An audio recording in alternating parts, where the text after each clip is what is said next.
Se tem divergência no mundo jurídico, imagine no mundo político. Vamos com Thaisa Medeiros, que vai trazer para a gente um resumo do que temos de manifestações até aqui. Thaisa, que está lá em Brasília, vai aparecer aqui também no telão para conversar conosco.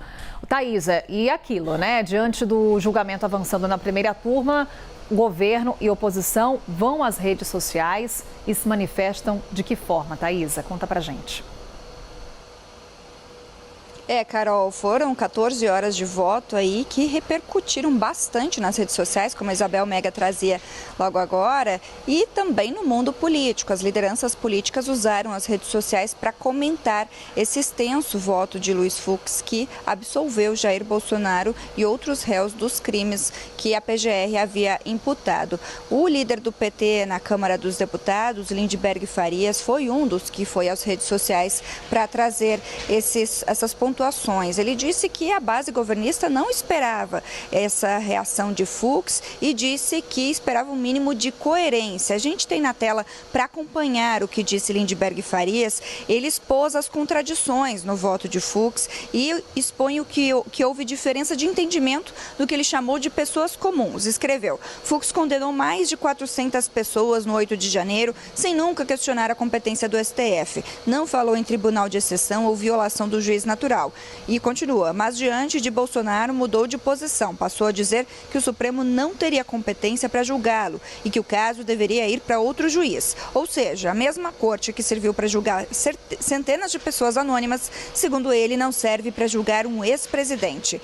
Lindbergh também pontua que a seletividade aparece também na comparação com o caso do presidente Lula. Na época, Fux foi linha dura, votou contra garantias e reforçou a punição. Agora cita esse processo como se fosse referência para absolver Bolsonaro. E Lindbergh segue: o escândalo foi o argumento contraditório da absolvição por excesso de provas. No 8 de janeiro, quanto mais provas surgiam, mais duras foram as condenações. Para Bolsonaro, Fux inventou a tese inédita de que havia provas demais, um tsunami de dados, e que isso teria atrapalhado a defesa. E Lindbergh finaliza dizendo que as contradições ficam mais explícitas quando se olha para os votos paralelos dados pelo ministro. Fux reconheceu a existência da Operação Punhal Verde e Amarelo, admitindo que havia uma trama golpista em curso, condenou Mauro Cid por abolição violenta do Estado Democrático de Direito e Braga Neto pelo mesmo crime, mas, apesar disso, livrou Bolsonaro das acusações. Foi isso, então, que escreveu nas suas redes sociais Lindbergh Farias, líder do PT.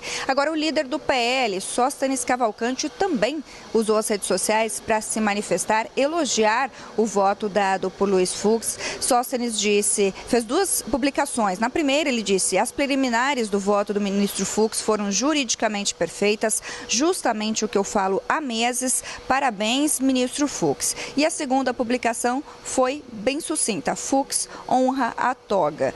E isso, então, vem na esteira do que a gente já vinha falando há alguns dias. A expectativa pelo voto de Fux era já de que desse tração à discussão sobre o PL da anistia aqui no Congresso, e isso se consolida, né? Principalmente quando o Fux traz alguns termos que já são bastante pontuados pela oposição, que é o caso, por exemplo, de corrigir o que eles chamam de erros processuais e vícios políticos, que foi citado no voto do magistrado ontem, e mesmo os outros ministros que ainda precisem votar sejam mais duros, né, com Jair Bolsonaro. O voto de Fux agradou bastante a defesa dos réus e agradou bastante também a oposição, que vai usar essas 14 horas, né, de exposição do voto de Fux para fomentar o debate aqui da anistia, que já vinha voltando à pauta e que vai, de fato, ter pelo menos a urgência, né, tentada negociar aí a urgência para ser votada na próxima semana. É isso que a gente ouve aqui nos corredores do Congresso, essa tração nova